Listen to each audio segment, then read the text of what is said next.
આજે દિયોદર તાલુકાના કોતરવાડા ગામે વાવ ધારાસભ્યશ્રી અને બનાસકાંઠા લોકસભાના કોંગ્રેસ પાર્ટીના ઉમેદવાર શ્રી ગેનીબેન ઠાકોરના સમર્થનમાં જાહેર સભા યોજાઈ।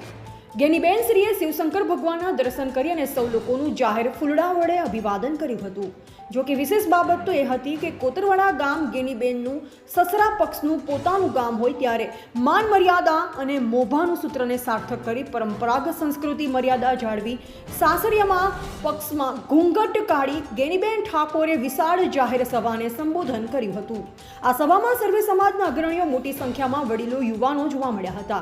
ગેનીબેન શ્રીનું ગ્રામ લોકો દ્વારા સ્વાગત કરવામાં આવ્યું। આ પ્રસંગે બનાસકાંઠા જિલ્લા કોંગ્રેસ પ્રમુખ ભરતસિંહ વાઘેલા, કાર્યકારી પ્રમુખ નરસિંહભાઈ દેસાઈ, થરાદના પૂર્વ ધારાસભ્ય ગુલાબસિંહ રાજપૂત, થરાદ કોંગ્રેસ સમિતિ પ્રમુખ આંબાભાઈ સોલંકી, પ્રધાનજી ઠાકોર, કાંકરેજ ધારાસભ્ય અમૃતજી ઠાકોર, બનાસકાંઠા કોંગ્રેસ પ્રભારી બળદેવજી ઠાકોર, ઠાકરસિંહભાઈ રબારી, એડવોકેટ કેપી ગઢવી તેમજ દિયોદર ભાભર કોંગ્રેસ સમિતિના તમામ હોદ્દેદારો તેમજ વાવ વિસ્તારના અગ્રણીઓ, દિયોદર વિસ્તારના અગ્રણીઓ સાથે કોતરવાડા ગામના અગ્રણી લોકો તેમજ મોટી સંખ્યામાં પત્રકાર મિત્રો ઉપસ્થિત રહ્યા હતા।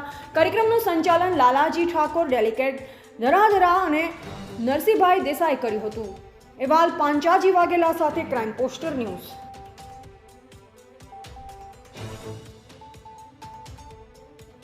તમામ આગેવાનોએ વાત કરી છે એ વાતમાં આગળ તપાવતા આપ સૌને હું વિનંતી કરવા માટે આવી છું કે મારા જાહેર જીવનના 28 વર્ષમાં તાલુકા પંચાયતના પ્રમુખથી કરીને આજે આ લોકસભાની ચૂંટણી 2024ની આપ સૌના આશીર્વાદથી લડી રહી છું। ત્યારે ભાઈ શ્રી બળદેવજીએ ખૂબ સારી વાત કરી કે આ ટિકિટ એ કોઈ ગેનીબેન ઠાકોરને આપી નથી।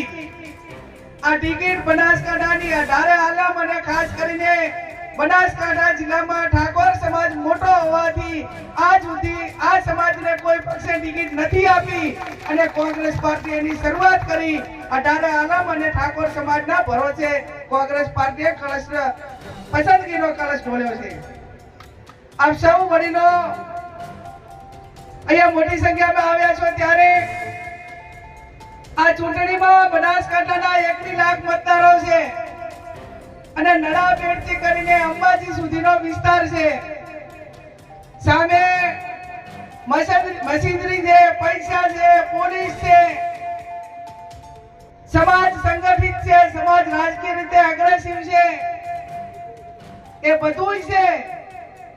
પણ તમારા પાસે કોંગ્રેસ પાર્ટી પાસે સમગ્ર બનાસકાંઠામાં વોટ બેંક મોટી છે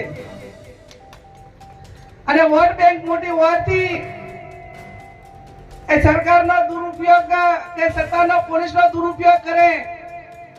હું પોલીસને વહીવટી તંત્રને અનેક વખત કીધું છે અને આ ચૂંટણીની શરૂઆતમાં જાહેરનામું આજે પડ્યું છે ત્યારે કહું છું કે પોલીસનું કામ કાયદો અને વ્યવસ્થા જાળવવાનું ને તટસ્થ ચૂંટણી કરાવવાનું છે, નહીં કે કોઈને પોલીસ સ્ટેશનમાં બોલાવીને ધમકાવા કે ખોટા કેસો કરવા કે આવનાર સમયમાં જોઈ લેશું એવી ધમકી આપવાનું કામ એ પોલીસનું કે વહીવટી તંત્રનું નથી।